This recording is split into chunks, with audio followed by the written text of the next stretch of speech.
إلهي روى مقلي على خليف سوماليلاند ونوضع وأن إيبينيا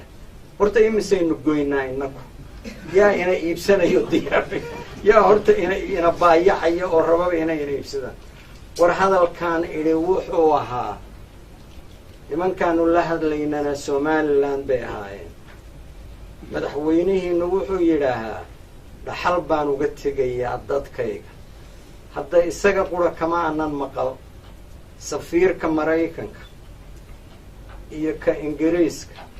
iyo ninka qaramada midoobay Soomaaliya u qaabilsanaa wala saddexdooduba fariimaha waa noo soo gudbiyeen ay leeyihiin madaxweynaha Somaliland waxaan afkiisa ka haynaa daabaan joogaa haddaanu Somaliland nahayna waxaanu ogaanay اعترافنا inaanan meel ka helaynin waxaan ka badin waayay oo dhaxal dadkayga u noqonaya nabad inaanu raadino خاتمنا الله هذا الله وإنت هذا اللي نلاحظ لمبا إياك المركا وعن كوري ورمدحوينه إنه حويري حلبان وقلت يا ضد كيك وروح عنه وضع هذا الله حتى أنا أقول لي إنه وهذا الكا ورسيلاية ما أوران بحلب وسكولية سناقية عينه قلت